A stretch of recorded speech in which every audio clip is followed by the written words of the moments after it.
प्रभु को बहुत धन्यवाद होता है कि प्रभु ने हमारे आयु में और भी एक दिन जोड़ दिया अनंतकाल का तैयारी करने के लिए। प्रभु का अनुग्रह कितना बड़ा है। प्रभु का अनुग्रह नहीं होता तो अभी तक अपन जीवित नहीं रहता, लेकिन प्रभु अपने लोगों को तैयारी के लिए बार बार मौका समय दे रहा है। प्रभु हमसे वेट करने के लिए या प्रभु आने के लिए बहुत चाहता है, लेकिन मंडली अभी तक तैयार नहीं। वो कहीं ना कहीं रीति में धोखा खाते हैं, प्रभु के और ध्यान नहीं लगा पाता, कई प्रकार की मतलब विरोधी के धोखे में बढ़ जाता है।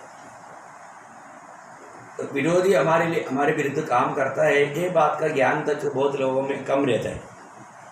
जब दूसरा कुरिन्ती उसका दूसरा अध्याय 11 वचन में पढ़ता है कि दूसरा कुरिन्ती दूसरा अध्याय का 11 वचन में पढ़ता है कि हम शैतान का हम पर दाव न चले, शैतान का हम पर दाव ना चले, क्योंकि हम उसकी युक्तियों से अनजान नहीं। बोलने का मतलब हम जानते हैं, जान पूछ करके हम फंसते हैं।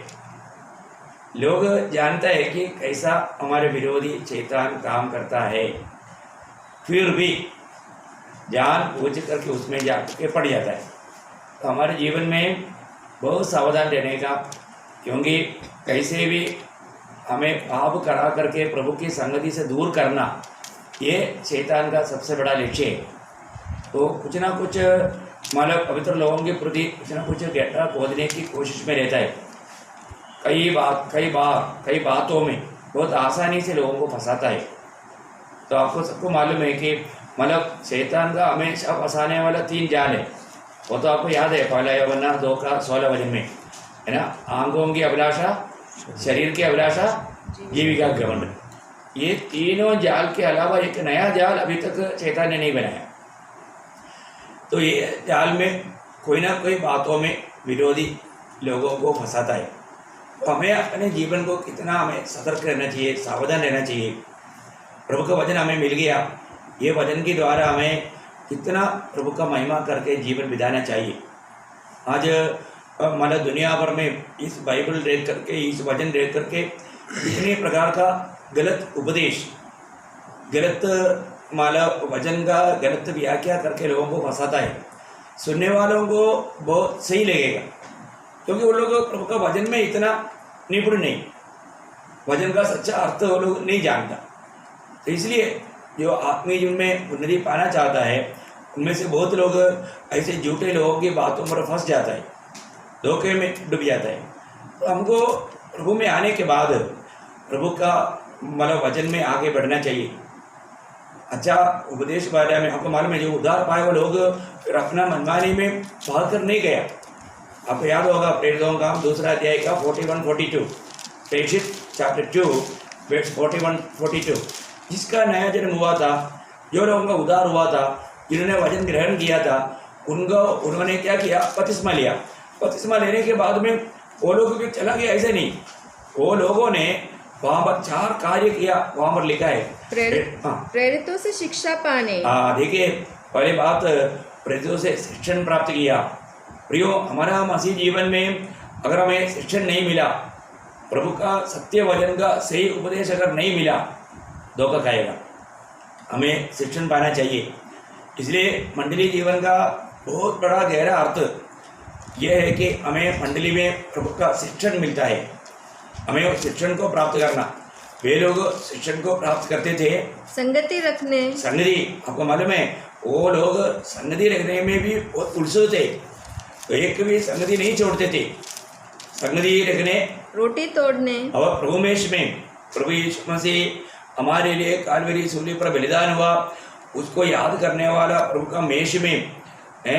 यहाँ पर रोटी तोड़ने के लिए, रोटी तोड़ने बारे में लिखा है, तो प्रभु मेष के बारे में है ना, वो प्रभु मेष के आचरण हफ्ता का पहला दिन। आपको मालूम है प्रेरितों का 20 अध्याय का 7 वचन में लिखा है, वो हफ्ता का पहला दिन रोटी तोड़ने के लिए एकत्रित हुआ।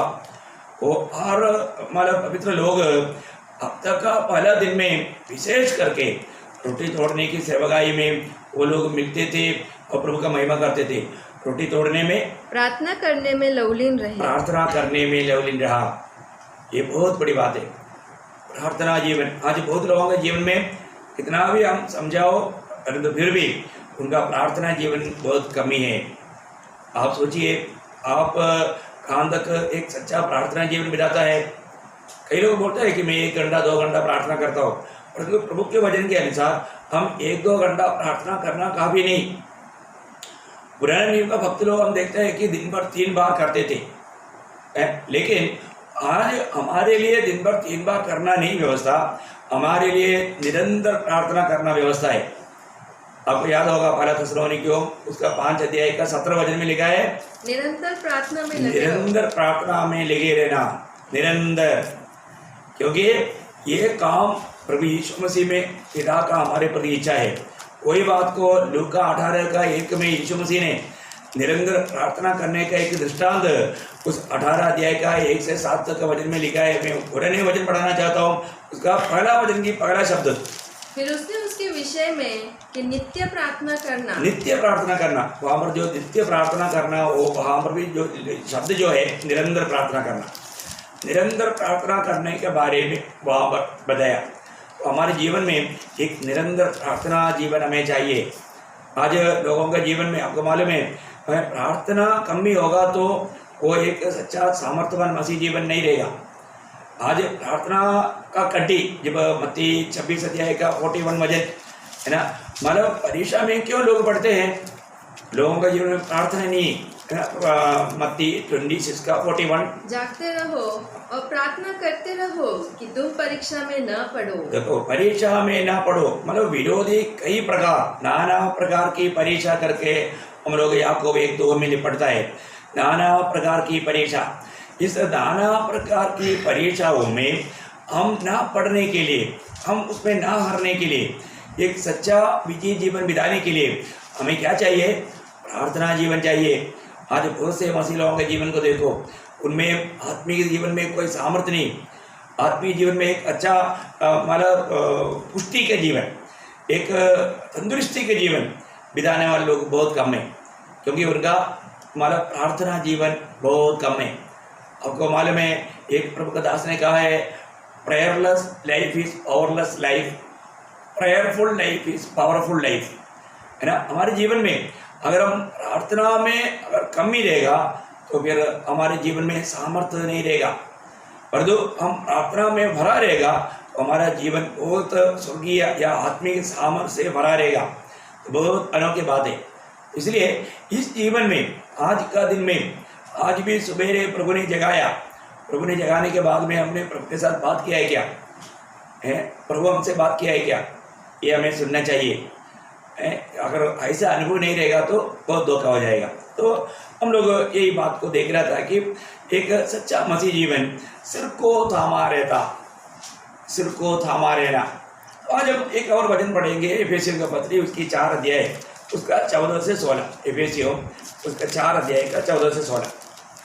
ताकि हम आगे को बालक न रहे जो मनुष्य की ठग विद्याओं और चतुराई से, उनके भ्रम की युक्तियों के और उपदेश के हर एक झोंके से उलझे और इधर उधर घुमाए जाते हो, वरन प्रेम में सच्चाई से चलते हुए सब बातों में उसमें जो सिर है अर्थात मसीह में बढ़ते जाए, जिससे सारी देह हर एक जोड़ की सहायता से एक साथ मिलकर और एक साथ गढ़कर उस प्रभाव के अनुसार जो हर एक अंग के ठीक ठीक कार्य करने के द्वारा उसमें होती है, अपने आप को बढ़ाती है कि वह प्रेम में उन्नति करते जाए। देखिए, यहाँ पर प्रभु का दास एफेसस मंडली को समझाता है कि हम सिर के साथ जोड़ा रहेगा तो सिर तक बढ़ने का कारण बन जाएगा, क्योंकि सिर की ओर से ही आलोचना आता है। परंतु कई बार कई लोग क्या हो गया है, उपदेश की हवा, हमारे खिलाफ में कई हवा आता है, उसमें एक हवा का नाम है उपदेश की हवा, भिन्न भिन्न उपदेश। आपको मालूम है आज मतलब मसीह लोगों के बीच में कितनी प्रकार का उपदेश है, और हम उपदेश इसलिए जो भी उधार पाते थे उन लोग प्रेरितों से उस उपदेश सीखा।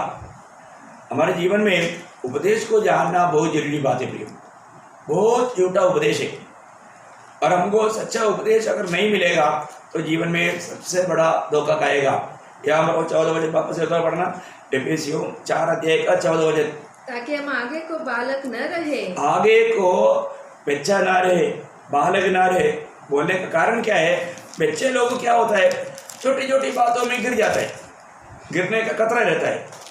इसलिए तुम अभी आत्मीय जीवन में बच्चा नहीं होना। आपको मालूम है बचपना का अनुभव ये कभी भी धोखा खाने लायक अनुभव है।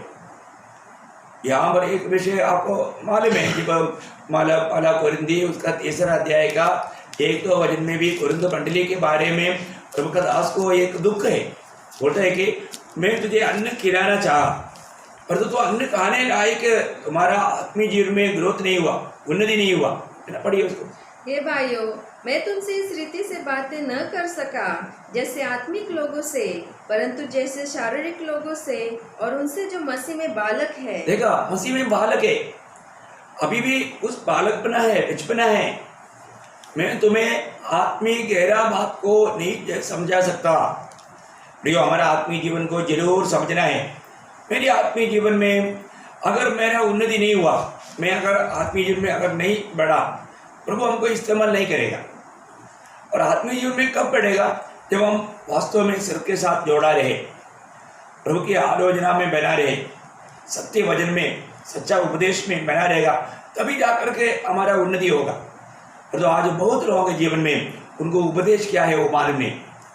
प्रियो, प्रभु में आने के बाद में हमें मसीह के उपदेश के बारे में जानना चाहिए, सीखना चाहिए। है कई बार कई ऐसे झूठी बातों में लोग धोखा खाता है। आज भी मैं मसीह के उपदेशों को सिखाया क्या, प्रेरितों का उपदेश को मैंने सिखाया क्या, ये जानना, ये सिखाने का कर्तव्य मंडली का है। अभी कुरिन्द मंडली के लोग प्रभु में आने के बाद उनमें उन्नति नहीं हुआ। वो लोग प्रभु की वचनों को ठीक रीति में गहराई में उतर करके नहीं जा पाया। आज भी बहुत लोग ऐसे है ना, उनको वचन का कुछ ये नहीं, थोड़ा समय इकट्ठा होकर के मतलब लोग कुछ गीत गा करके, हम आत्मा में भर रहा है बोल करके, कुछ देर अन्य भाषा करके, बस झूठ मूठ की पत्र सुन करके चले जाता। और उनको बोलता है कि आज का आराधना संगति बहुत आशीष था। उन्होंने क्या पाया? कुछ भी नहीं पाया, उनको मसीह नहीं मिला। एक झूठा तसल्ली दे करके नर्सरी क्लास का बच्चों के जैसा आज बहुत विश्वासियों की अवस्था एक नर्सरी क्लास का अवस्था है। वो लोग आगे बढ़ा नहीं। तो हमारे जीवन में प्रियो, हमें मसीह की सत्ता तक बढ़ना है। आपको मालूम है, जब इब्रानियों का पत्री में जब उसको बताने के समय में परिशुद्ध पौलुस कहता है कि समय देखेगा, तो मतलब इतना समय हो गया। उसका 5 अध्याय 12 से 14 पढ़ना। इब्रानियों 5 अध्याय 12 से 14। समय के विचार से तो तुम्हें गुरु हो जाना चाहिए था। देखा, समय के विचार से तुझे गुरु होना चाहिए ना। कई लोगों को पूछे, आप विश्वास में आकर के कितना साल हो गया? 20 साल हो। 20 साल अभी भी एक गवाही तक नहीं देता है। अभी भी मतलब अगर रूत का किताब बोलेगा तो प्रकाशितवाद से ढूंढता है, हाँ इधर तक नहीं मिला, अच्छा फिर इधर ही आता है। ऐसा देखो 20 साल हो गया, रूत का किताब कहाँ पर मालूम नहीं। ओबेदिया का किताब बोलेगा तो उनको मिलेगा ही नहीं, क्योंकि वो छोटा चैप्टर है, वो पढ़ना कहाँ पर मिलता ही नहीं है। उधार पाया कितना साल हो गया? 20 साल। कितना दुख की बात है प्रिय, बहुत दुख भरा बात है। हमारे आत्मीय जीवन आज कहाँ पर है? प्रभु का दास इब्राहिम विश्वासियों को कहता है कि समय देखने से तुझे अभी गुरु होना चाहिए। बोलने का मतलब तुझे अभी मंडली चलाना चाहिए। एक अच्छा मतलब प्रभु का मंडली चलाने वाला एक अध्यक्ष बनकर के प्रभु के लोगों को चलाना चाहिए। पर तो अभी भी तुम बच्चे हो, हैं? कितना दुख भरा बात है। आगे तो भी आवश्यक हो गया कि कोई तुम्हें परमेश्वर के वचनों की आदि शिक्षा फिर से सिखाए। तुम तो ऐसे हो गए हो कि तुम्हें अन्न के बदले अब तक दूध ही चाहिए। देखा, अन्न खाना चाहिए, पर तो अभी भी मतलब 15 साल हो गया, अभी भी बोतल में दूध पी रहा है। ग्लास में भी देगा तो बर्बाद करेगा। कितना दुख भरा बात है। अभी भी बच्चों की नींद वो उसमें करते रहता है। कितना दुख का बात है। प्रियो, प्रभु के वचन को हमें सही प्रकार हम मतलब उसको अमल कर पा रहे क्या, जीवन में ला पा रहे क्या, हमारा उन्नति कैसा है? इब्राहिम विश्वासी लोगों का भी कुरिन्द मंडली से कोई ज़्यादा फर्क नहीं था। हाँ, क्योंकि दूध पीने वाले बच्चे को तो धर्म के वचन की पहचान नहीं होती, क्योंकि वह बालक है, पर अन्न सयानों के लिए है, जिनकी ज्ञान निद्राएं अभ्यास करते करते भले बुरे में भेद करने में निपुण हो गई है। मैं प्रभु को बहुत धन्यवाद देता हूँ। नासिक की मंडली अन्न खाता है, मैं इसलिए अन्न नहीं खिलाता हूँ, मैं कभी दूध नहीं पिलाता। आप अन्न खाने लायक है, इसके लिए प्रभु को बहुत धन्यवाद देता हूँ। लेकिन हो सकता है हमें सुनने वाला कोई नया लोग है, उनके समझ में नहीं आएगा, तो उनके लिए मैं बताना चाहता हूँ प्रियो, दिन प्रतिदिन हम प्रभु का वचन में बढ़ना, प्रभु के साथ एकदम जोड़ा रहना। प्रभु में आने के बाद विजय जीवन बिताने के लिए हमें प्रभु का शरीर का दर्शन चाहिए। मैं प्रभु का मंडली में एक सदस्य बना है, तो मैं प्रभु का शरीर का एक अवयव बना है, मुझे प्रभु के साथ एक सच्चा संपर्क चाहिए। तो आज हम देखते हैं कि बहुत लोग बहुत बातों में ठोकर खा रहा है, खास करके आपको मालूम है उपदेशों में। जब नीति वचन का किताब उसका 6 अध्याय है, उसका 23 वचन पढ़ना, नीति वचन 6 अध्याय का 23 वचन। आज्ञा तो दीपक है और शिक्षा ज्योति, और सिखाने वाले की डांट जीवन का मार्ग है। देखिए यहाँ पर बोलता है आज्ञा तो दीपक है। प्रभु की एक एक आज्ञा क्या है? दीपक है। प्रभु का आज्ञा मानना बहुत गंभीर बात है। आज्ञा तो दीपक है और शिक्षा ज्योति। शिक्षा क्या? प्रबोधन, उपदेश। शिक्षा को उपदेश बोलते हैं। उपदेश वो ज्योति है। आज अगर हमने सही प्रकार उपदेश नहीं पाया तो फिर हमारे पास ज्योति नहीं, हम ज्योति में नहीं चल पाएगा। मतलब शिक्षा या उपदेश ज्योति है, और सिखाने वाले की डांट, सिखाने वालों की डांट जीवन का मार्ग है। देखो, सिखाने वालों का डांट बोलेगा तो आपको मालूम है आज कई बार लोगों को प्रबोधन देता है। प्रबोधन मीन्स आप पहला थिस्सलुनीकियों 5 अध्याय का 11 वचन पढ़ना। पहला थिस्सलुनीकियों। इस कारण एक दूसरे को शांति दो और एक दूसरे की उन्नति का कारण बनो, जैसा कि तुम करते भी हो। मतलब यहाँ पर शांति लिखा है, परंतु वहाँ पर एक दूसरे को मराठी में क्या लिखा? दूसरा पहला थिस्सलुनीकियों 5 अध्याय का 11 वचन। म्हणून तुम्ही एकमेकांचे सांत्वन करा व एकमेकांची उन्नती करा। सांत्वन लिखा है। सांत्वन लिखा मतलब प्रबोधन बोलेगा तो बोध करना है, बोध करना। अब मुझे वो वचन मिलेगा कि नहीं मैं देखने के लिए इब्रानियों का पत्र उसका 3 अध्याय का 13 वचन पढ़ना। मतलब वो शब्द आपका आएगा कि नहीं देखते हैं। वरन जिस दिन तक आज का दिन कहा जाता है, हर दिन एक दूसरे को समझाते रहो। समझाओ, हाँ समझाना, ये भी बात ओके। एक दूसरे को समझाओ बोलने का अर्थ हमें दिन प्रतिदिन एक दूसरे को समझाना है, एक दूसरे को बोध करना बहुत बड़ी बात है। जैसा अब इब्रानियों उसका 10 अध्याय का 24-25 वचन पढ़ना। 24-25 10 अध्याय का। और प्रेम और भले कामों में उस्काने के लिए हम एक दूसरे की चिंता किया करें और एक दूसरे के साथ इकट्ठा होना न छोड़े। नहीं मतलब उसका 24 वचन वापस पढ़ना। पर एक दूसरे को समझाते रहे मतलब समझाना। अगर हमारे में आज भी कई लोगों को समझाने के लिए जाएगा तो बात बिगड़ जाता है। वो बोलते हैं कि हमको कोई समझाने की जरूरत नहीं है। मतलब हम लोग एक दूसरे को समझाना जरूरी है। प्रयोग एक व्यक्ति अगर गलत राह पर जा रहा है तो उनको समझाना चाहिए। समझाना ये हमारा कर्तव्य है, ये प्रभु में हमारे प्रति प्रभु की इच्छा है, बोध करना, समझाना। तो मतलब बोलने का अर्थ क्या है कि हम लोग दिन प्रतिदिन ये काम को करना। यहाँ पर बोध करना वो ज्योति है बोलते हैं, और बोध करने वाला नहीं रहेगा तो हमें वास्तव में वो बात का मतलब प्रकाश नष्ट हो जाएगा। अब मान में उसके ऊपर जब कोई नीति वचन 6 अध्याय का 16 से 19 तक ये पढ़ेगा तो वहाँ पर आपको याद होगा 7 बातों का बारे में वो 2 रीति में लिखा है। उसका 16 से 19 तक पढ़ना। 6 वस्तु से यहोवा बैर रखता है। देखिए यहाँ का प्रयोग एक अनोखा प्रयोग है। 6 वस्तुओं से यहोवा बैर रखता है। देखो प्रभु बैर करता है। आप देखिए प्रभु बैर करने का अर्थ, हम एक समय में प्रभु का वैरी था, बैर रखता था प्रभु, क्योंकि उतना हम प्रभु का दुश्मन बन गया, हम पापी होने के कारण।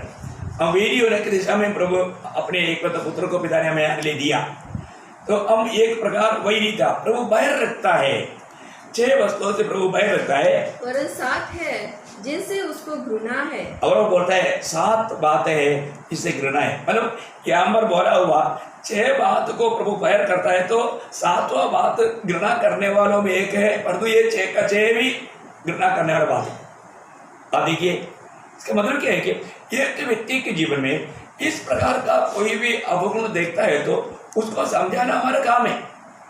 अभी वहां पर वो क्या क्या है, वो वहां पर एक एक करके उसको पढ़िए। अर्थात घमंड से चढ़ी हुई आंखें। आपको मालूम है ना, कई लोग है ना, मतलब ये अधिकतर लेडीज लोगों में होता है, जवान लड़की लोग, उनको ऐसा लगता है कि मतलब मेरे से सुंदर कोई नहीं। तुम क्या सोचता है, मैं सबसे बड़ा, मैं बहुत सुंदर है, रानी है, सौंदर्य रानी। क्या बोलते हैं सौंदर्य रानी, मतलब है ना, तो इंडिया का स्टेट का सब सौंदर्य रानियों को चुना जाता है। मैं उनसे भी बढ़कर ऐसा, मैं विश्वासी नहीं होता तो मैं उसमें भी भाग लेकर के नंबर 1 आता, ऐसा एक नज़र से घूमने वाला स्त्रियों लोगों का एक स्वभाव है यहाँ पर, है हमारे बीच में नहीं है, लेकिन आम स्त्रियों का एक स्वभाव है। प्रभु धन्यवाद देता है कि हमारे बीच में प्रभु ने ऐसा लोगों को नहीं रखा। तो मतलब इस प्रकार का हमारा दृष्टि, हमारी दृष्टियों में घमंड करने वाले लोग हैं, वो प्रभु को नफरत है प्रिय।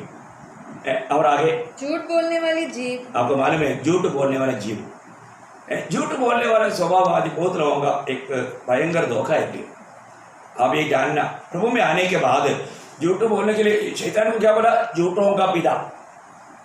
शैतान का नाम क्या है, एक झूठों का पिता।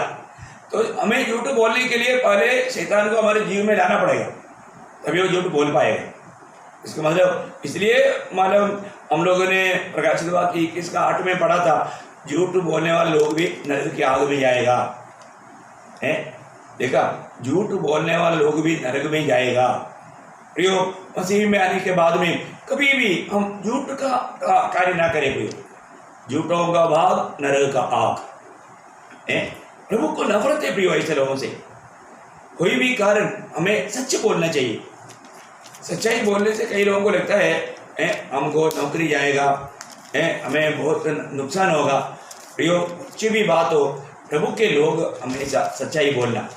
यीशु मसीह सच्चाई का गवाह बनकर के दुनिया में आया, वो ही एकमात्र सच्चाई है। तो मसीह में होने के कारण हमें भी सच्चाई बोलना। आपको मालूम है प्रभु का लोग लड़ाई के मैदान में, और आपको मालूम है सच्चाई हमारा कमरबंद है करके इफिसियों का पत्री 6 अध्याय उसका जब आप सारा हथियार बांध लो बोल के जब पढ़ता है तो 15 वचन में लिखा है, और पाँवों में बैल के सुसमाचार की तैयारी के जूते पहनकर सच्चाई से थोड़ा पहले सत्य से अपनी कमर कसकर। कौन सा वचन है? 14। हाँ 14 वचन दिखाई देता है ना। हाँ, सच्चाई से कमर कसना, मतलब सच्चाई आपको मालूम है अगर हम ठीक से कमर नहीं कसेगा तो वो क्या लड़ाई करेगा। अब सोचो, अभी मैंने देखा है कि कई बार लोग खड़ा होता है तो बार बार पांव ऊपर करता है, क्योंकि पांव नीचे जा रहा है। कितना दुख भरा बात है, पांव नीचे जा रहा है, बार बार ऊपर कर रहा है, क्योंकि वो मानो पांव लूज है, वो टाइट करने के लिए बेल्ट नहीं पाना। हमें ये बात को जानना, मतलब सच्चाई हमारा कमरबंद है। आपको मालूम है कमरबंद सेवकाई को दिखाता है। एक सही सेवकाई करना है तो हमें सच्चाई चाहिए। तो इसलिए झूठ मत बोलना प्रिय, हमें सच्चाई होना चाहिए। हमें प्रभु में रहते हुए सच्चाई होना। आज भी झूठ बोलने वाला स्वभाव रहेगा तो वो बात हमें स्वर्ग में नहीं पहुंचाएगा, उससे प्रभु को नफरत है। और आगे, और निर्दोष का लहू बहाने वाले हाथ। हाँ देखो, निर्दोष लोगों को दोष लगा करके है ना, उनका निंदा करके, उनका बदनाम करके उनको बर्बाद करते हैं। प्रियो, प्रभु कभी भी ऐसा लोगों को, आपको मालूम है कितनी लोग मानव इस प्रकार का कार्य करता है निर्दोष का लोग बहाता है। और आगे, अनर्थ कल्पना गढ़ने वाला मन।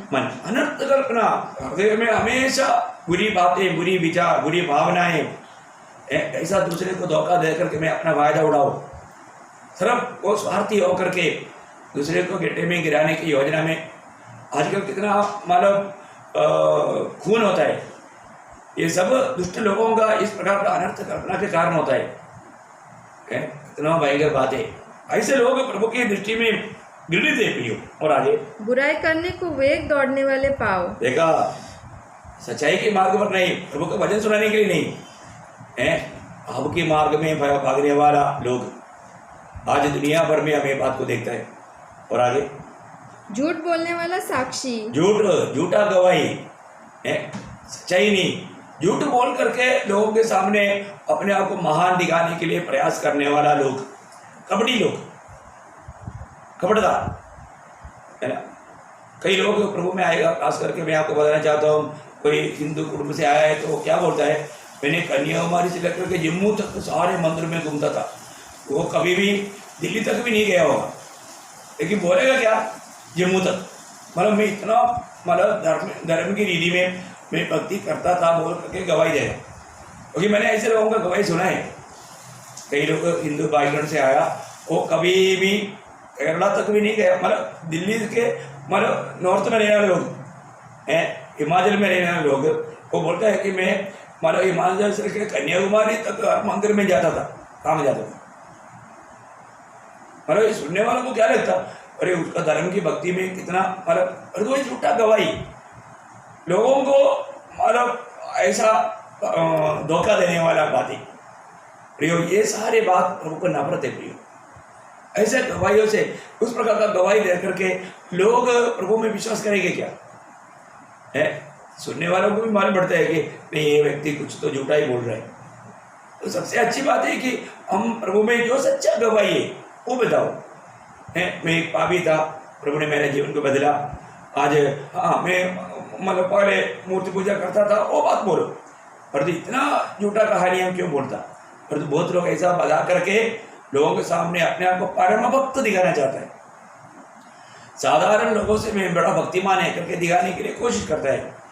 ये बहुत बड़ा धोखा का दिल है।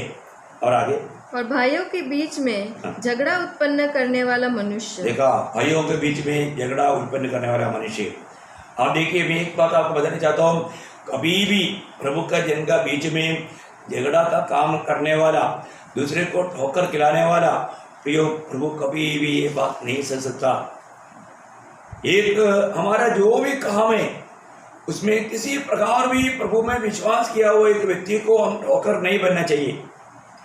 और हम ठोकर बन रहा है, आपको याद होगा प्रभु ने मत्ती की सुसमाचार 18 अध्याय में एक बात कहा। 18 अध्याय मत्ती की सुसमाचार उसका 18 अध्याय तो धन्यवाद हो उसका 7 बजे, उसका 7 नहीं उसका 6 से पढ़ना।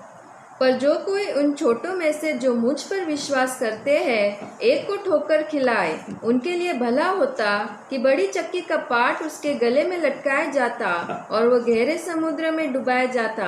ठोकरे के कारण संसार पर हाय, ठोकरों का लगना अवश्य है, पर हाय उस मनुष्य पर जिसके द्वारा ठोकर लगती है। देखो कितना शक्ति चेहरा भी नहीं। आप देखिए, मैं आपको बताना चाहता हूँ, कई बार कई लोग कुछ काम करता है, उनको वो लोग दूसरे को ठोकर खिलाने के लिए करता है, जानबूझ करके।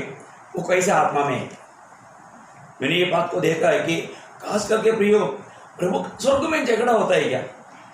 झगड़ा का स्वभाव वाले लोग स्वर्ग में कैसे जाएगा प्रियो? छोटी छोटी बातों में जो उनको समझ में नहीं आया होगा, ऐसे बातों पर झगड़ा करना। मैं बोलता हूँ ये जो झगड़ा करने वाला स्वभाव प्रियो, ये प्रभु का जन का नहीं। वो सब है, भाई झगड़ा किया काइन ने, वो काइन का भाई बहन है जो झगड़ा का स्वभाव है, वो कहाँ जाएगा? वो दुष्ट से ता करके लिखा है। इसलिए हमारे जीवन में प्रियो इस शैतानी काम होने ना दे। ऐसे लोगों से प्रभु को बहुत नफरत है, घृणा है। ऐसा स्वभाव का लोग कभी भी प्रभु को महिमा नहीं दे पाएगा।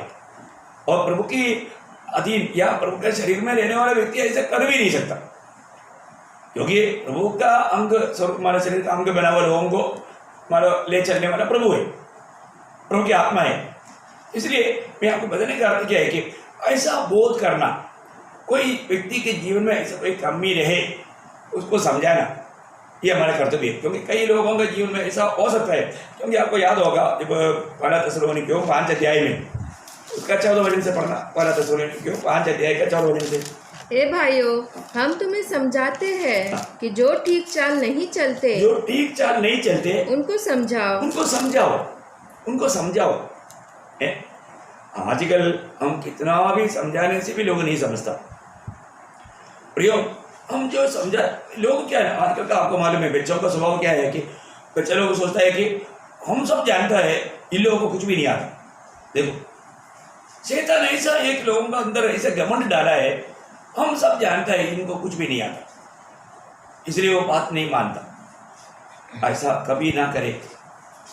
खास करके ये संदेश सुनने वाला बच्चों को, जवान बच्चों को मैं आपको बताना चाहता हूँ, प्रियो, आपको जो भी समझा रहा है समझो। आज आपको मालूम है कई लोग बड़े लोगों को मानने के लिए तैयार नहीं है ना। एक स्कूल में एक बच्चा था, वो टीचर को भी नहीं मानता, माँ बाप को नहीं मानता, अकड़ता था। अभी टीचर लोगों ने प्लान किया, अभी ये बच्चे को कैसे समझाओ। उसमें एक अच्छा बुद्धिमान एक टीचर था। वो टीचर ने एक दिन उस बच्चे को लेकर के एक बार एक खेती में गया तो वो लोग खेती के पास बैठ गया। बहुत अच्छा प्यार से उसको मिठाई वगैरह दिया, उसको थोड़ा दिल खुश कर दिया, और वो उस टीचर को थोड़ा प्यार से सुनने लगा। तो उसने मतलब उधर जाने के बाद में फसल काटने का टाइम आ गया। तब मतलब वो बच्चे को साथ में बैठाया, बोला देखो रोबिन, आप देखिए, मैं एक नाम दिया, आप सुनने वालों में किसी का रोबिन नाम है तो आप बुरा मत मानना बच्चे लोग। तो देखो रोबिन, देखो ये जो फसल जो है अभी इसमें अच्छा है या मतलब भूसा है, ये कैसे मालूम पड़ेगा? खराब ये कैसे मालूम पड़ेगा? अभी वो बच्चे ने ध्यान किया, तो उन्होंने ध्यान करके उन्होंने बोला उधर कुछ जो मतलब फसल जो है वो जो है ना सीधा खड़ा है। इसका मतलब बाकी जो अच्छा तना का जो है वो झुका हुआ है, बाकी सीधा खड़ा है। तो उसने जाना, उसने बोला मतलब, और वो टीचर ने मेरे पास में मतलब एक जो सीधा खड़ा है उसमें से एक दो निराश उसको बोला, देखो इसको दबा कर देखो, दिखने में वो चावल जैसा दिखता है और उसके अंदर चावल नहीं, सिर्फ वो खोखला है, उसका वो भूसा है। तो उसको ये समझाया, देख मैं एक बात आपको बताता हूँ, जो व्यक्ति में सच में माना ज्ञान है, जो सच्चा प्रभु का योग्य है, सच में बुद्धिमान है, वो इस प्रकार झुका रहेगा। और जो मूर्ख जो है वो ऐसा सीधा रहता है, जो अगड़ता है ना, वो व्यक्ति हमेशा हर बात को विरोध करेगा, है ना, उसको बहुत छूट लेगा। अरे यार ये तो मेरा स्वभाव है, इसका मतलब मैं मूर्ख है क्या? उसको बहुत पछतावा आया। उसने बोला अभी आगे तो मैं कभी अगड़ूंगा नहीं, मैं कभी मतलब विरोध नहीं करूँगा, जो भी मुझसे बड़ा लोग कहेगा या मेरा टीचर लोग कहेगा मैं पूरा ओबे करेगा। उधर ही उन्होंने एक अच्छा निर्णय लिया, उसका जीवन बदल गया। तो मैं बोलना करते क्या है कि समझाना। यहाँ पर हमने क्या बोला 14 वचन में, अच्छा हे भाइयों, हम तुम्हें समझाते हैं कि जो ठीक चाल नहीं चलते, जो ठीक चाल नहीं चलते उनको समझाओ, उनको समझाओ। मतलब अभी बहुत बात वहाँ पर लिखा है, मैं पूरा नहीं पढ़ना चाहता हूँ। तो एक बात जानना, उनको समझाना। प्रियो, यहाँ पर भी जब हम नीति वचन में वापस 6 अध्याय में आएगा, वहाँ पर मतलब इतना 7 बात बोलने के बाद में उसका 20 वचन क्या बोलता है?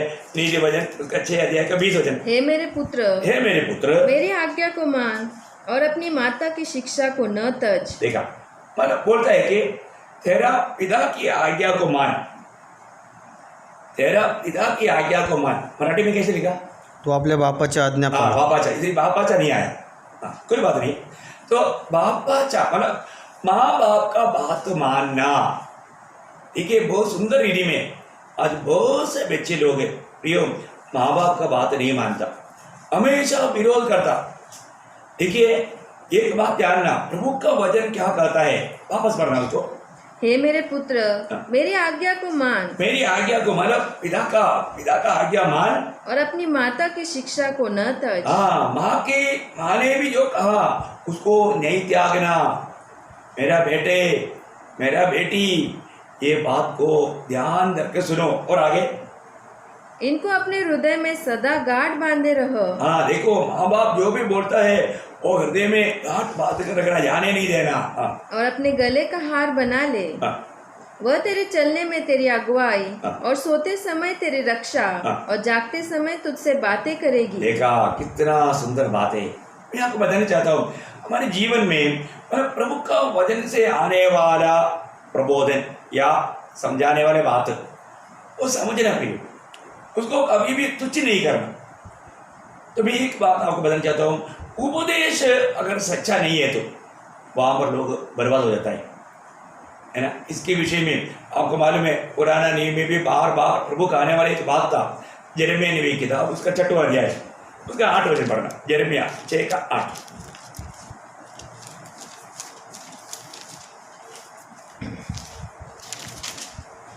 यिर्मयाह 6 अध्याय का 8। हे यरूशलेम, ताड़ना से ही मान ले, हाँ। नहीं तो तू मेरे मन से भी उतर जाएगी, हाँ। और मैं तुझको उजाड़ कर निर्जल कर डालूंगा। देखिए, यहाँ पर हमारा प्रभु का वचन कहता है कि तू क्या करना, एक प्रकार यहाँ पर उपदेश को ताड़ना के रूप में लिखा है। आपका मराठी में क्या लिखा? यरूशलेमे शुद्धीवर ये, हाँ, नाहीतर तुझ्यावर माझा जीव उडेल. हाँ, मी तुझा उसाड व निर्जन भूमी करीन. हाँ, बस इतना ही. उतना ही है। ओके, तो मतलब यहाँ पर मेरे उपदेश को सुन ले, मेरे उपदेश को सुन ले, नहीं तो मैं तुझे छोड़ देगा। बहुत बड़ा सत्य चेतावनी है। प्रभु के उपदेश को, प्रभु क्या कह रहा है उस बात को सुनना।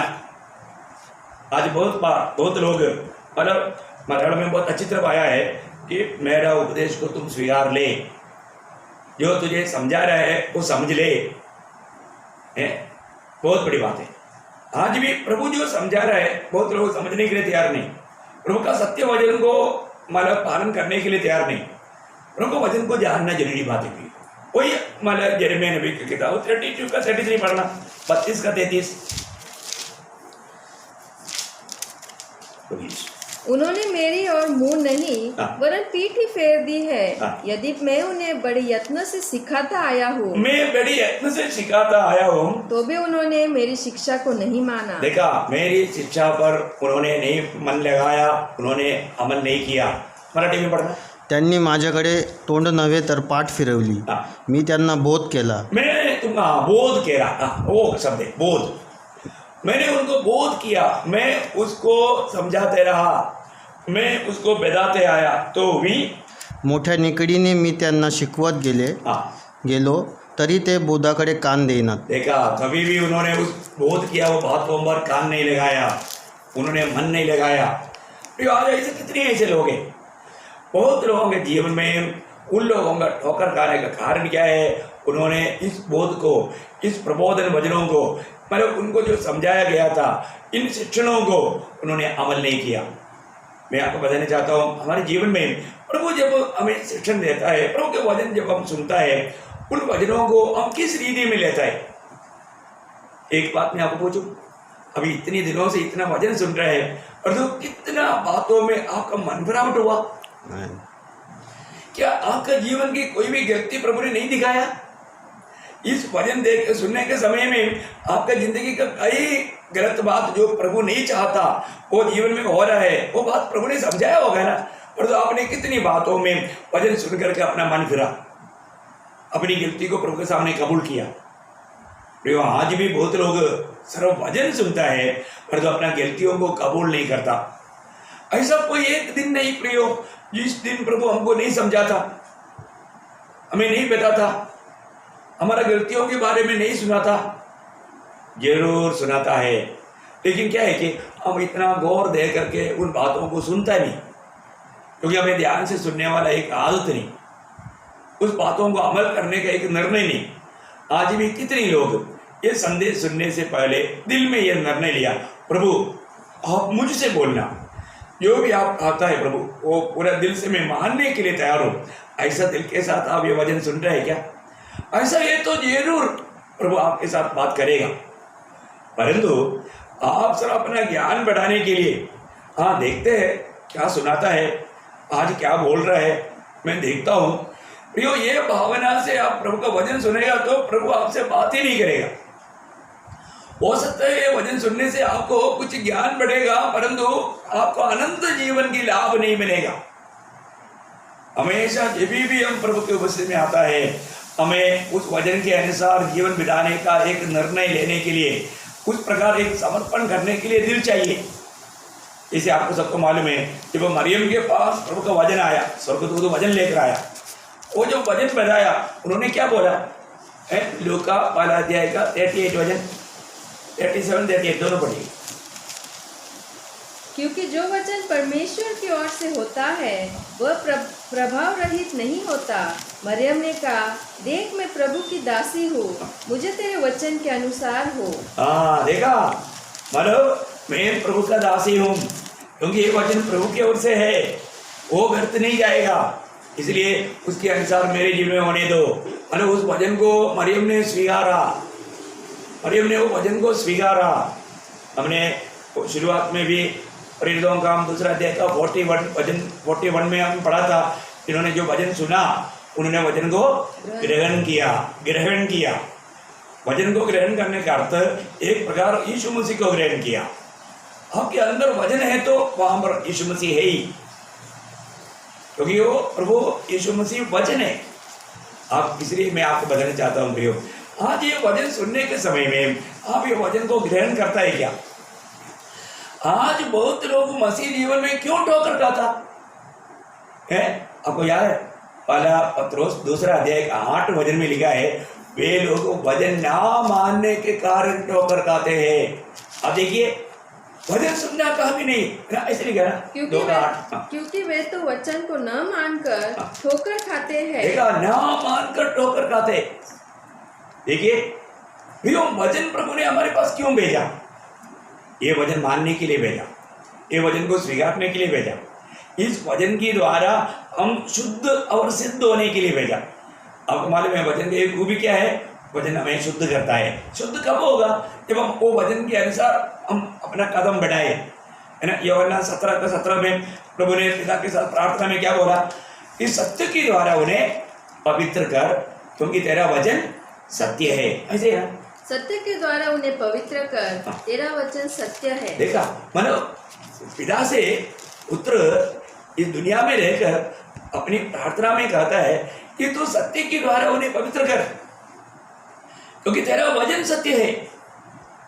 हमारे जीवन में इस वचन जब भी आप सुनता है, वो वचन हमें धोता है, जिस व्यक्ति ध्यान से सुनता है। देखो एक बात है, वचन सुनने का सच्चा तैयारी में, वचन ग्रहण करने का अच्छा दिल के साथ विश्वास से आप सुनेंगे तो ये वचन काम करते बिना नहीं रहेगा।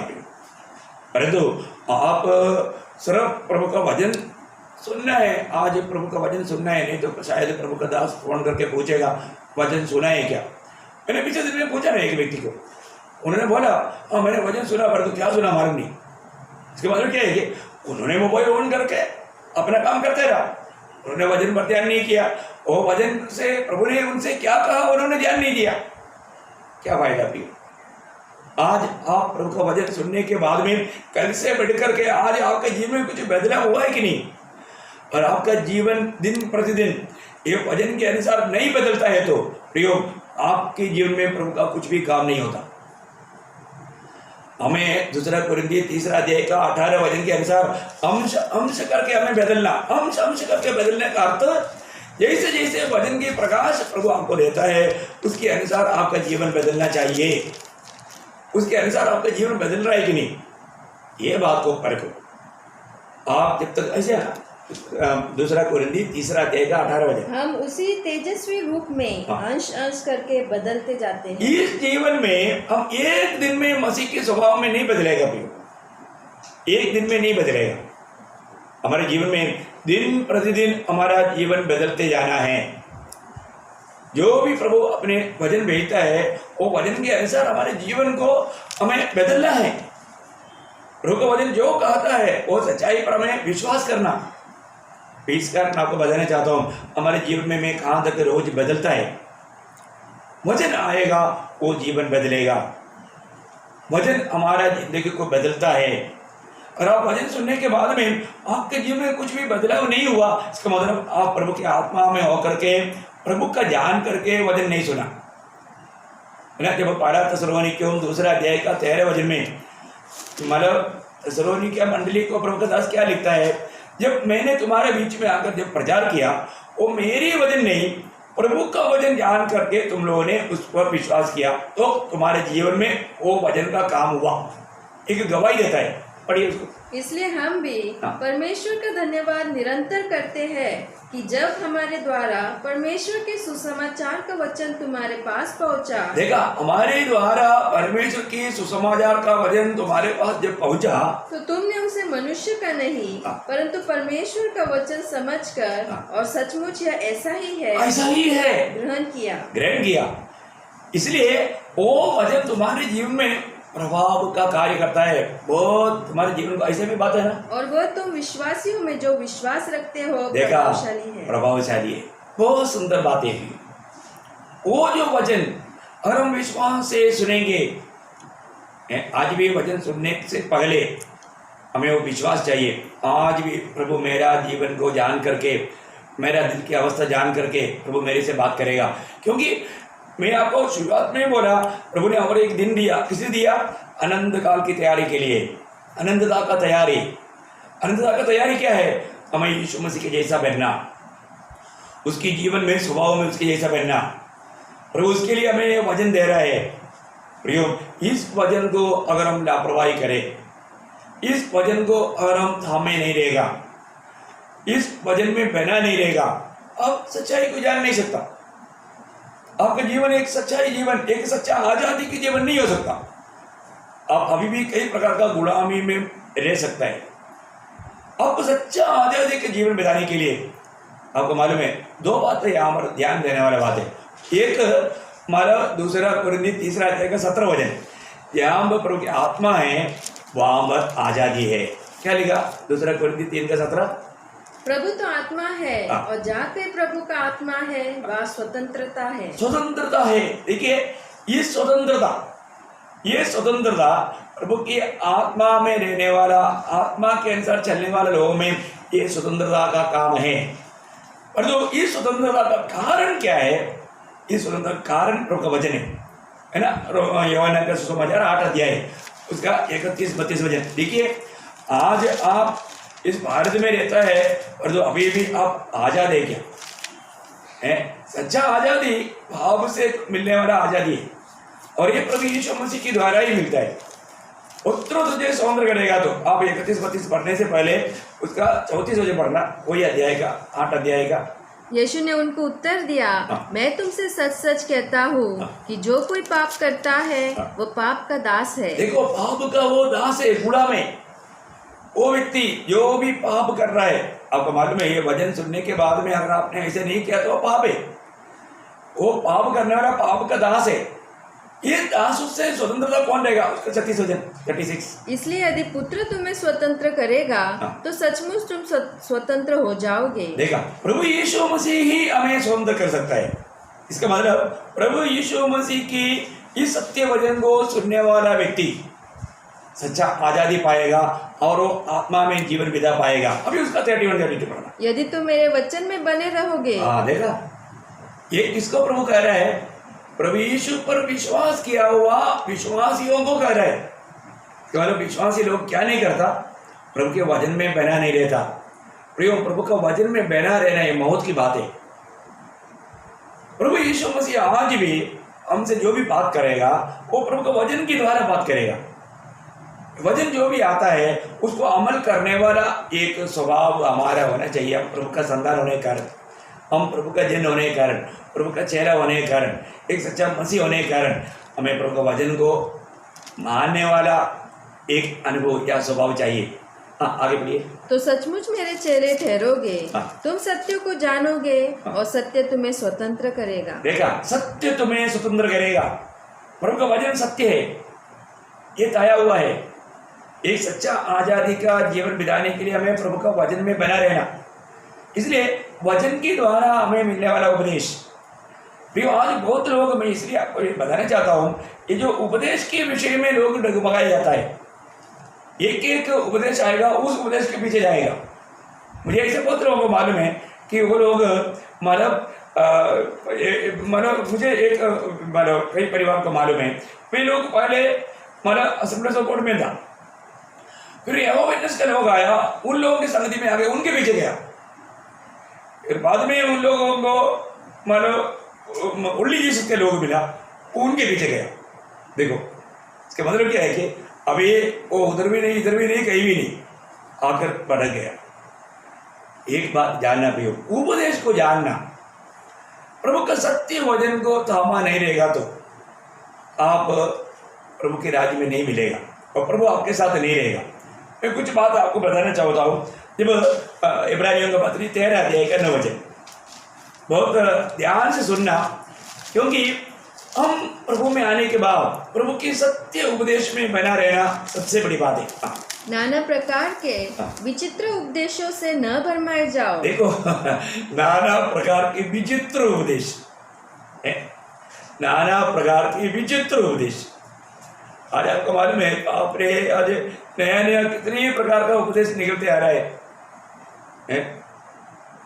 प्रियो, सत्य वचन को जानना, ये बाइबल अगर आप सही रीति में नहीं जानेगा तो इसी बाइबल को लेकर के लोग घुमा देगा आपको। मैं पीछे दिन में एक बहुत माना हुआ एक व्यक्ति है, बहुत लोग, मैं उसका नाम नहीं बोलेगा क्योंकि उसका निंदा हो जाएगा। वो बोलता है, मैं बहुत दिन प्रार्थना करके मैंने पवित्र आत्मा का बपतिस्मा पाया। देखो अभी उसको क्या बताओ, वाले लोगों को कितना, अभी एक महान व्यक्ति है, बहुत शायद दुनिया भर जानने वाला एक व्यक्ति है, अभी भी जिंदा है।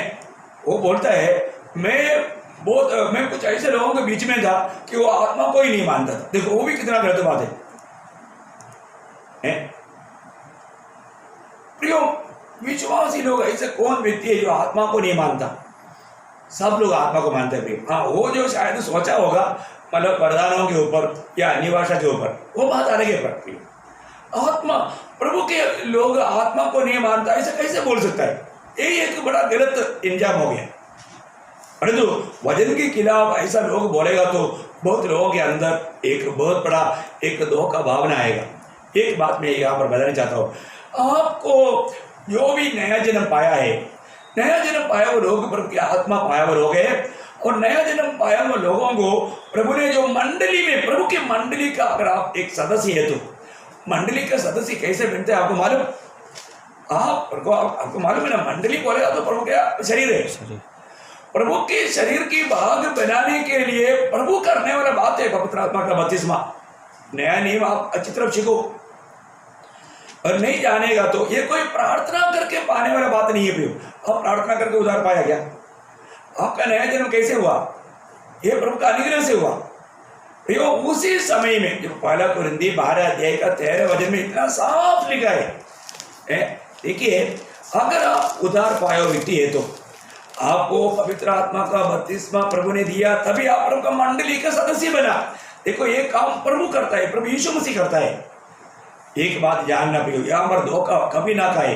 आज बहुत लोग ऐसे ऐसे झूठी बात कर करके लोगों को फंसाता है।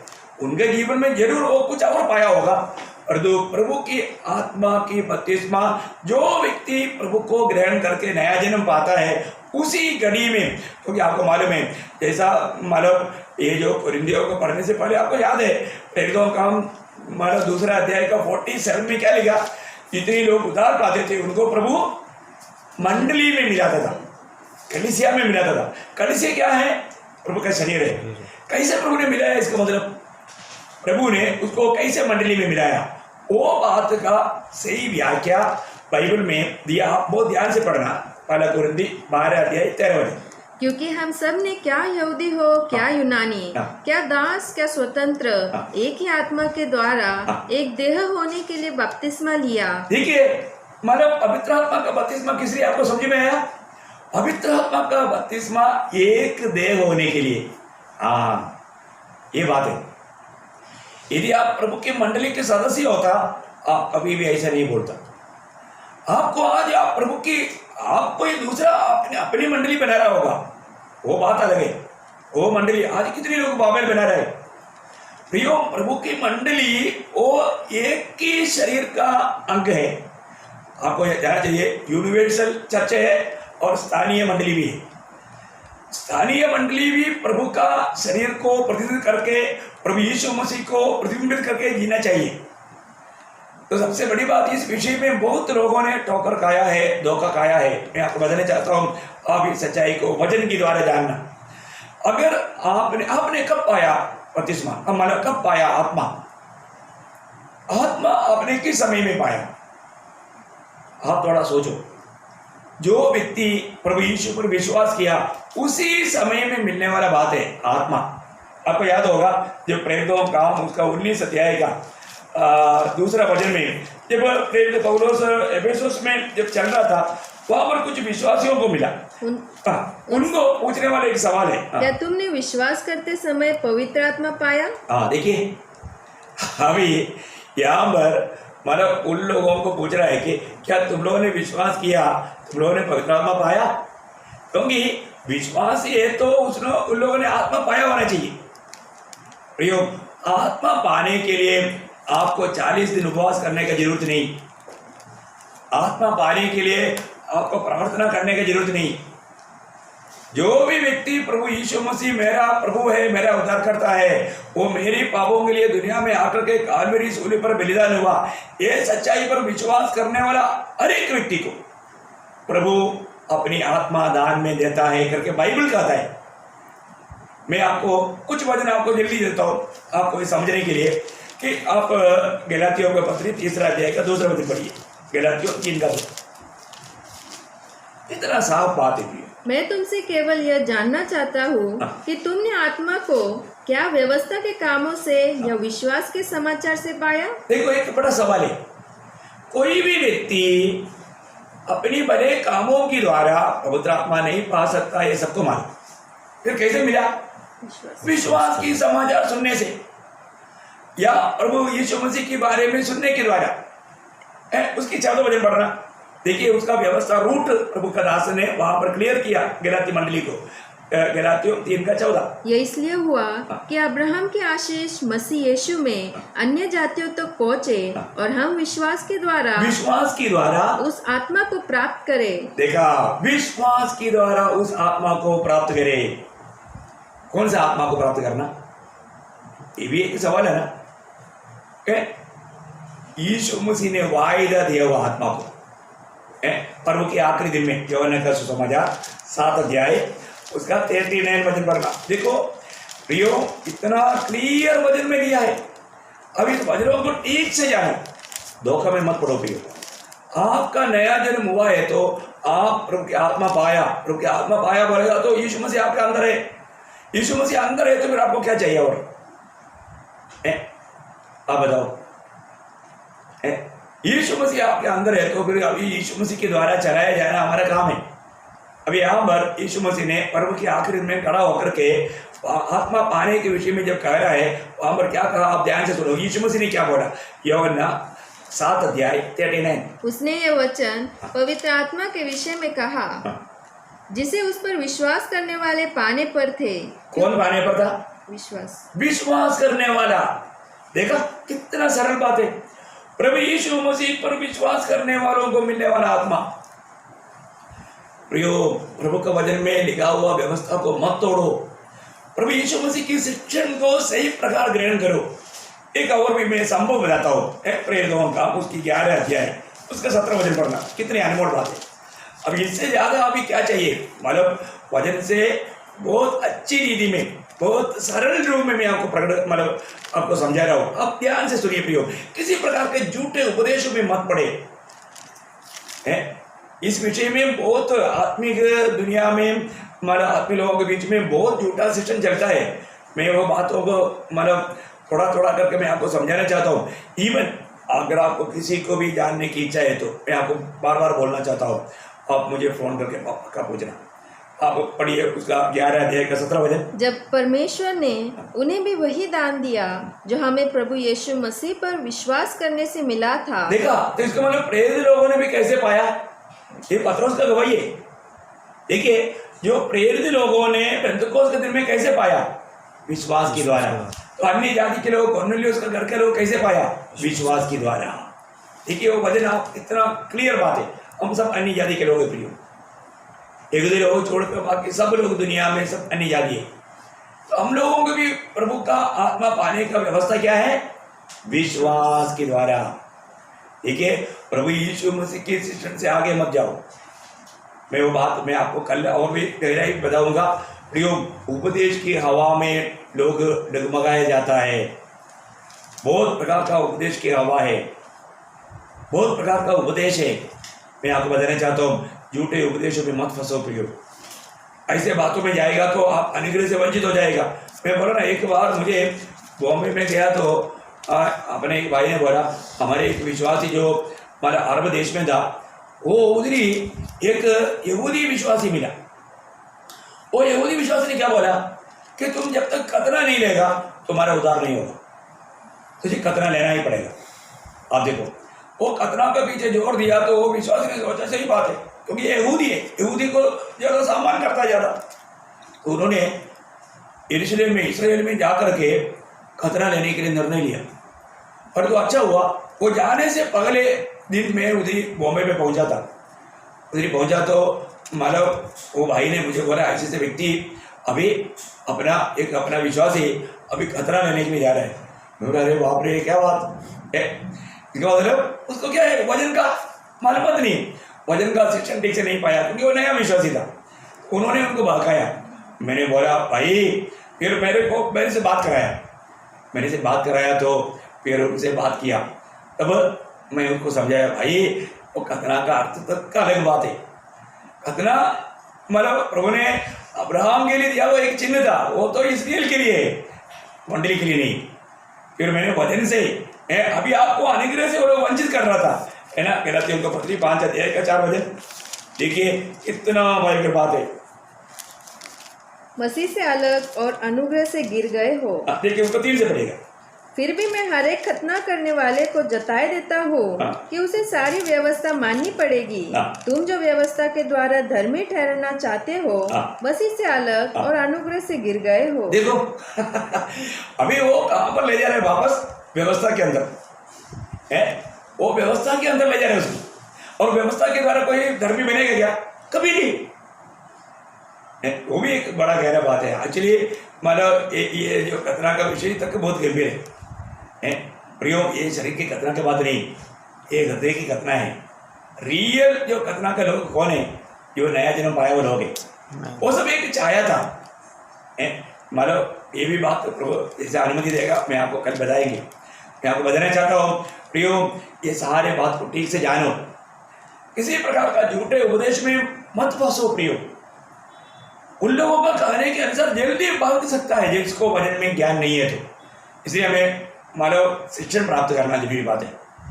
शिक्षण प्राप्त करना भी, यदि शिक्षण सही प्रकार शिक्षण नहीं पाएगा तो कई बार लोग सोचता है कि यार मैंने उद्धार पाया उन दिनों में, मेरे को मानव बपतिस्मा के बारे में इतना ज्ञान नहीं था, लेकिन अभी मेरे को बपतिस्मा का अच्छा प्रकाश मिला तो मैं दोबारा बपतिस्मा लूँगा। नो, आपको उतना प्रकाश नहीं था, पर जो प्रकाश अभी मिल गया तो उसके अनुसार और भी अपने आप को नम्र होकर के चलते रहो, क्योंकि बपतिस्मा एक ही है।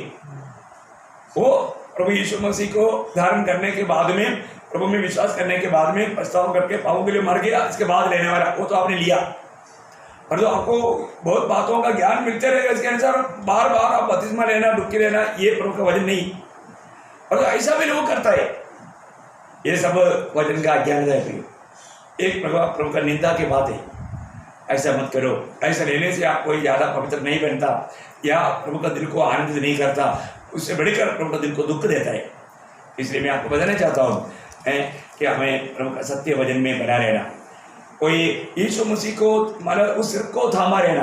प्रभु जो भी कहा है, प्रभु का जो उपदेश है, उसमें हम लोग गहराई में जाएगा प्रभु कृपा से। कल अभी ये सब थोड़ा ही बोलते बोलते समय हो गया। मैं आपको बताना चाहता हूँ प्रभु को प्रियो, प्रभु का सत्य वचन में बने रहो, प्रभु यीशु मसीह का साथ एकदम बने रहो, उस सिर के अधीन रहो। हमें रोज रोज प्रभु के शिक्षण में मसीह के सिर तक हमें बढ़ना है, हमें मसीह के रूप में बदलना है। तो प्रभु बहुत आपको आशीष दे। मैं चाहता हूँ जरूर प्रभु ने आपका दिल की अवस्था जानकर आपसे प्रभु ने बात किया। प्रियो, रोज रोज, क्योंकि अभी इस अंत समय में कई प्रकार लोग भाग जा रहे हैं, सत्य वचन से लोग ठोकर खा रहे हैं। खास करके मतलब अभी एकत्रित होने का मौका ना होने के कारण बहुत लोगों में मतलब बहुत प्रकार मतलब झूठे लोग कार्य भी करता है। और इवन ये यूट्यूब के द्वारा, टीवी के द्वारा ऐसे ऐसे आत्मिक प्रोग्रामों में भी जा करके, मैं बोला ना पीछे दिन में मेरा किसी ने मुझे एक भेजा था, उसमें वो बहुत महान मतलब खाने वाला एक दास, वो बोलता है मैं बहुत दिन मानो बहुत प्रार्थना किया, तब मुझे पवित्र आत्मा का बपतिस्मा मिला। देखो पवित्र आत्मा का बपतिस्मा क्या है, पवित्र आत्मा का छाप क्या है, पवित्र आत्मा का बयान क्या है, पवित्र आत्मा का भरपूरी क्या है, ये कुछ भी ना जानने के कारण ये धोखा है। ये जानना चाहिए, ये सारे बात है। कई लोग आग के बपतिस्मा के लिए भी इंतजार रह करके पाया बोलते हैं, कितने दुख की बात है। पवित्र आत्मा का बपतिस्मा भी है, आग की बपतिस्मा भी है। आप देखो प्रिय, आग की बपतिस्मा पवित्र लोगों के लिए नहीं, दुष्टों के लिए है। वही बात आपको धीरे धीरे समझाएगी। आप ये वचनों को बराबर सुनते जाओ, रोज इस वचन को सुनने के लिए आप दिल लगाओ। आप अपनी समझ के सहारे में मत चल, बाइबल क्या कहता है।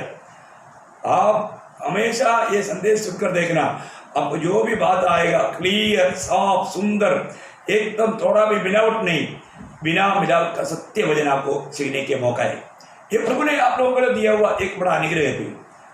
आप किसी को भी इस वचन के बारे में संदेह है तो आप जरूर मुझे आपको दिया हुआ फ़ोन नंबर पर संपर्क करना, जरूर मैं आपको समझाएगी। नहीं तो आप मेरा एड्रेस लेकर के यहाँ पर आ सकता है, आपको मैं अच्छी तरह वो बात समझाएंगे। जो भी आपको वचन से सिखाया जाता है मैं उसका पूरा जिम्मेवार हूँ। आप आकर के मिल सकता है, आप बातचीत कर सकते हैं। प्रभु आपको आशीष दे, प्रभु का अनुग्रह आपके सबके साथ हो।